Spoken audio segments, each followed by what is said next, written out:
बसंतपुर नामक एक छोटे से गांव में लता और घनश्याम पति पत्नी दोनों अपने बच्चों चीकू और पिंकी के साथ एक छोटे से घर में रहते थे। घनश्याम सेठ धनीराम के यहाँ मजदूरी का काम करता था और लता गांव के एक बंगले में खाना और साफ सफाई का काम करती थी। दोनों पति पत्नी खूब मेहनत और मशक्क़त करके अपने दोनों बच्चों का पेट भरते थे। यूँ तो हमेशा गर्मी के समय 40 डिग्री तक तापमान चला जाता था, पर इस बार गर्मी का तापमान ज़्यादा बढ़ गया था, जिस वजह से बसंतपुर के लोग बहुत ज़्यादा परेशान थे। दिन हो या रात हो, उनका हाल बेहाल था। इस साल तो बहुत ज़्यादा गर्मी पड़ी है। इतनी ज़्यादा कड़ी धूप में काम करना बहुत मुश्किल हो गया है। घर से निकलते ही पसीना बारिश की तरह टपकने लगता है। इतनी ज़्यादा गर्मी में तो घर से बाहर जाने का भी मन नहीं करता। ना जाने इस साल की गर्मी कैसे कटेगी। चलो अच्छा, मैं काम पर जाता हूँ, वरना सेठ गुस्सा करेंगे। घनश्याम काम पर चला जाता है। चिंकी और चीकू एक सरकारी स्कूल में पढ़ा करते थे। लता पिंकी और चीकू को स्कूल छोड़कर काम पे चली जाती है। उस बंगले में मालकिन हेमलता और पति रामचंद्र अपने 2 बच्चों टीना और शिवम के साथ रहते थे। अरे लता, आ गई तुम। चल अब जल्दी से सारे काम निपटा ले। पता है ना, आज शिवम की बर्थडे पार्टी है।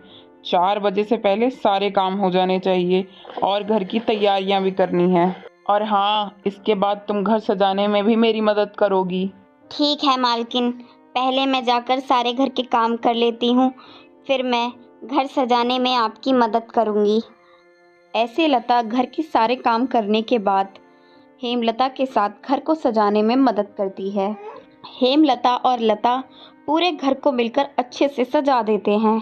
अच्छा मालकिन, मैंने पार्टी की सारी तैयारियां कर दी है और मैंने घर के सारे काम भी निपटा दिए हैं, तो मालकिन अब मैं घर जा सकती हूँ?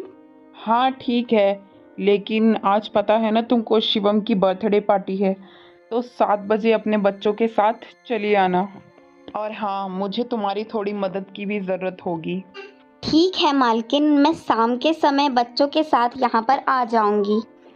ऐसा कहकर लता घर चली जाती है और शाम को 7 बजे बच्चों को लेकर पार्टी में आ जाती है। पार्टी बहुत ही शानदार होती है। पार्टी में बच्चे इतना बड़ा घर देखकर कहते हैं, अरे यार चिंकी, यह घर कितना बड़ा है और कितना सुंदर है।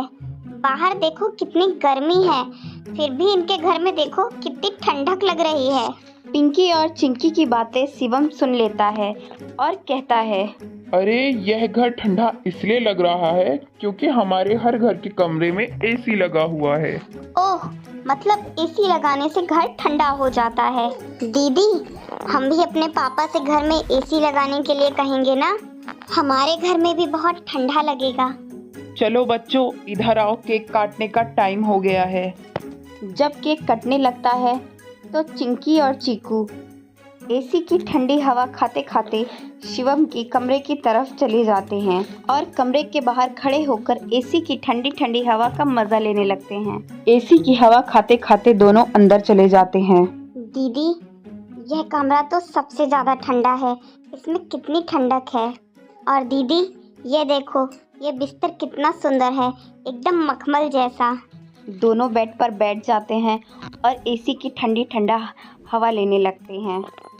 15 मिनट बीत जाते हैं और दोनों की बैठे बैठे कब वहाँ आँख लग जाती है और दोनों सो जाते हैं, उनको पता ही नहीं लगता। इतनी ही देर में अचानक से शिवम की बहन टीना कमरे में आ जाती है। वह चिंकी और चीकू को शिवम के बेड पर लेटे देख के बहुत तेज भड़कती है। ये दोनों मेरे कमरे में क्या कर रही हैं? माँ, इधर आओ।